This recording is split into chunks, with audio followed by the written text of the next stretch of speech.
and he's telling me stories about O.T. Wells, O.T. Wells' father, and how O.T. Wells' father was a mentor to Jesse Jackson, and how appropriate it would be for Jesse Jackson to get this award.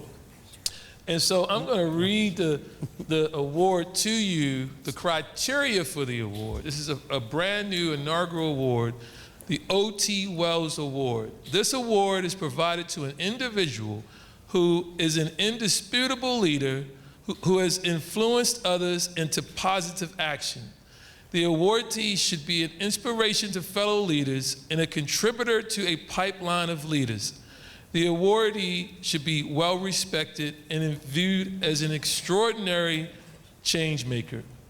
Now, those words, in my humble opinion, describe both O.T. Wells and Jesse Jackson, Reverend Jesse Jackson.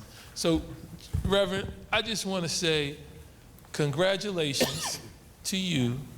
And if you don't mind, I want to give our Executive Director Emeritus John Crump an opportunity to contribute to the conversation around this award.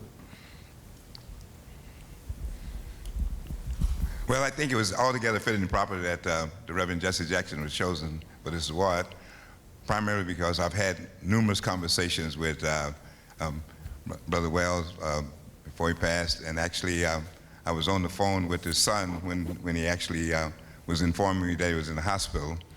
And back while we were there, I got back 20 minutes later, he called me back and said he had passed.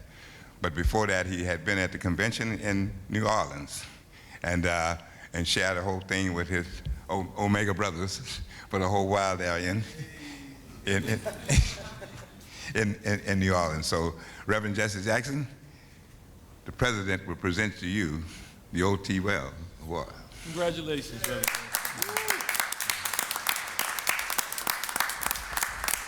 Let me express my sincere thanks to O.T. Wells' father, Bishop Wells, who was our mentor as we picketed in Greensboro in 1960. I've been blessed to be a long distance runner. I went to jail July 16, 1960, trying to use a public library. A lot of water's passed on the bridge since that time. I want to make several of them. Number one, last night in this room, there's 700 people here for a party. There's something to me that's wrong about the highest level of blacks who finish high school, college, law school, and too busy doing stuff to make it to a meeting like this. We had 700 at the party last night. Something. Secondly, I wish in the future, Mr. President, that this should be, I think, what am I trying to say? A kind of mock trial. You take different situations and learn from those situations.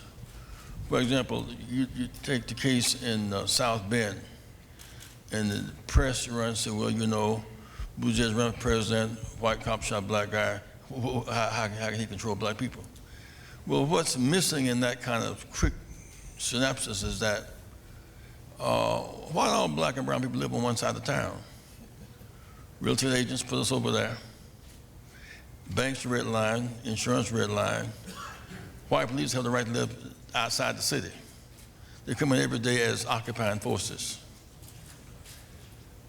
Police should be neighbors, and firemen should be neighbors. They should not come in as occupying. So you have one scenario in, say, South Bend, Indiana. You have another case in Chicago where Laquan McDonald was killed, and for 16 months it was a cover-up. And in the meantime, the mayor gave $5 million for the family to keep quiet. Activists remained persistent in demanding that it be unveiled. And finally, the $5 million was spent, and city council people approved the $5 million in hush money. Police lied, and the camera showed that they shot the boy 16 times. 16 times on a cover-up.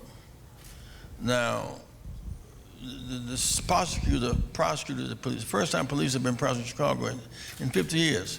In 50 years.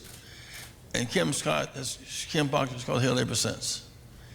When women become prosecutors, whether in the Bronx, in Baltimore, Chicago. That's a whole new dimension.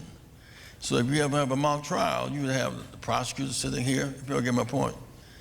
The prosecutor has a role to play, police has a role to play. There's several roles to be played in this thing.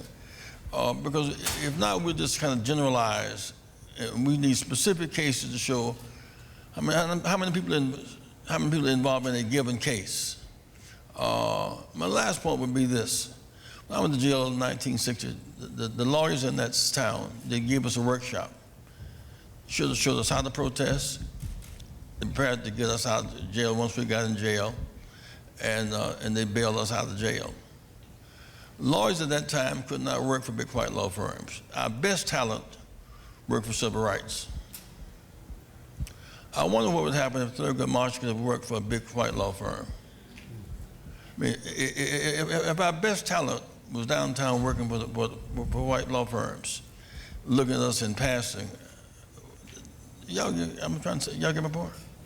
I mean, our best talent was, Judge Houston, Marshall, Fred Gray, those guys, our best lawyers were civil rights lawyers.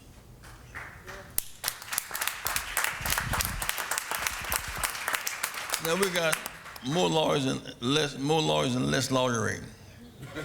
And so I really want to thank God for those who do stand up and fight back, but to be a lawyer and to adjust to things as they are, and just to have a title without a responsibility. I cannot understand a lawyer having there's no say racism is a high crime. If the Congress one day says president's against the racism, next day can't find high crime. Thank you. Congratulations, brother.